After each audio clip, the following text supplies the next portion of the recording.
Hello guys, welcome to my channel. As you all are aware, from last few sessions we are creating a RAP application in SAP ABAP on Cloud environment. And today what we'll do, we will create behavior definition for our root entity. Okay, but before that, what is behavior definition? Behavior definition describes the behavior of business object. And what is business object? It's our root entity. Okay. So behavior definition describes which are the operation allowed on our business object.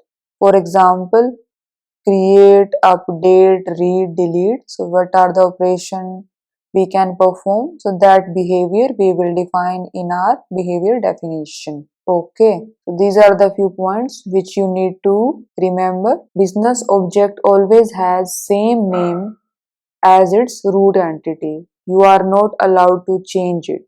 Okay, by default it will be grayed out and it will have same name as your root entity. The RAP framework automatically generate the code for CRUD operations. Okay.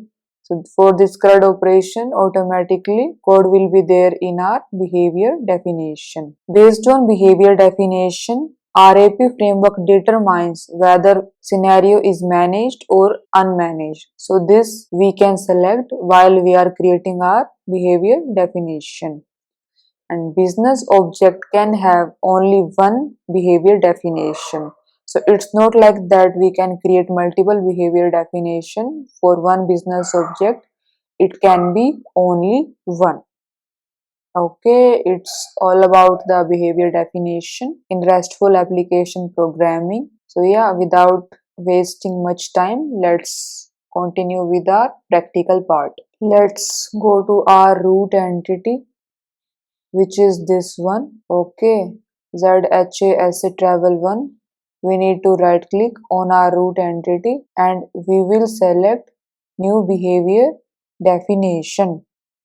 Okay, as you can see, name is already grayed out, so we cannot change the name of our behavior definition. Okay, and we can select the implementation type here.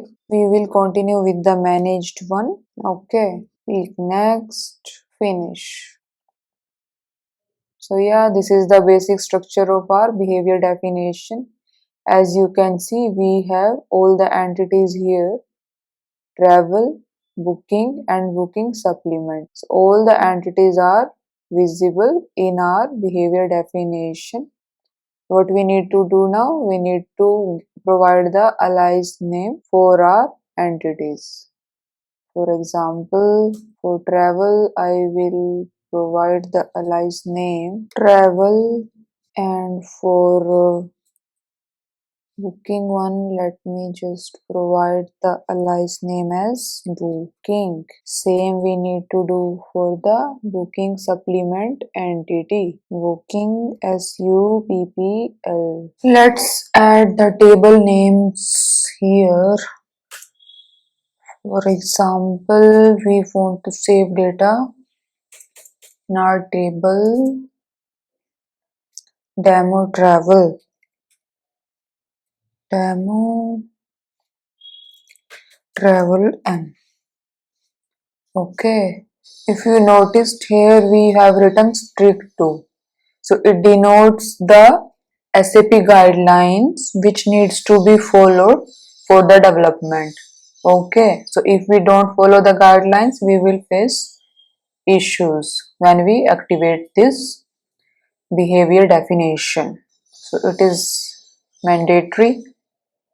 Not mandatory, we can remove it as well, but yeah, it can create inconsistencies later.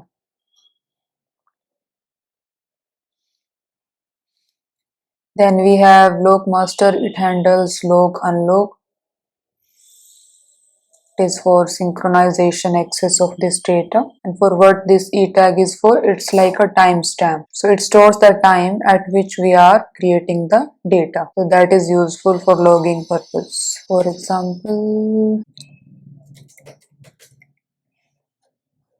last changed add.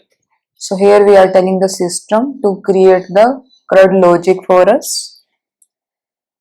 So this we don't need as of now. Let's add etag here as well.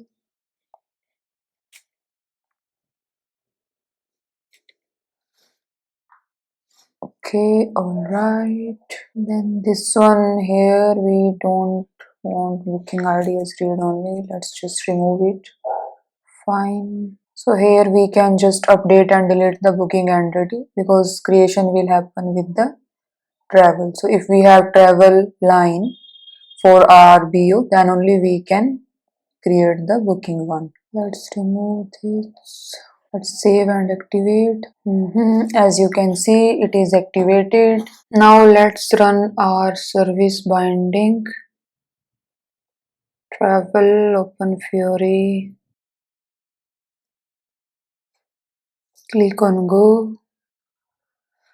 We don't have any button for create or update here, so our behavior definition is not reflected yet. But why our behavior definition is not reflected? Because our application is running on projection layer, so we are exposing the projection views in our service binding. So therefore we need to create the behavior definition on the projection layer only. Alright, let's do that. Right click on our travel projection view and we will create new behavior definition. As you can see, this root entity is grayed out and it's already provided the name also. Next, finish. So this is the basic structure for our projection behavior definition. Let's add the alias name for all these entities. For example, this is the travel one, travel,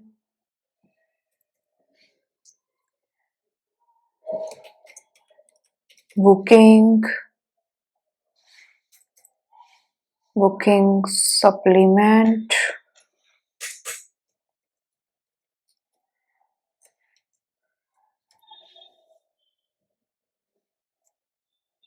let's save and activate this behavior definition for our projection layer. Okay, it's saved. What we need to do now, let's run our application and see if we have create button now or not. Earlier we did not had it. Now let's check.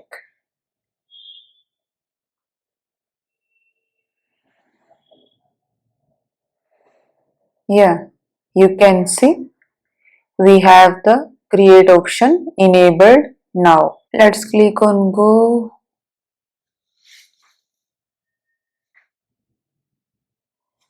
No data found. Why?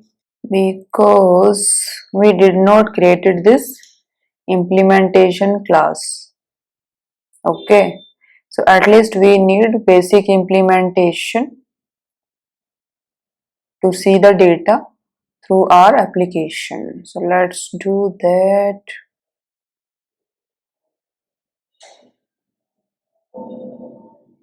Quick fix.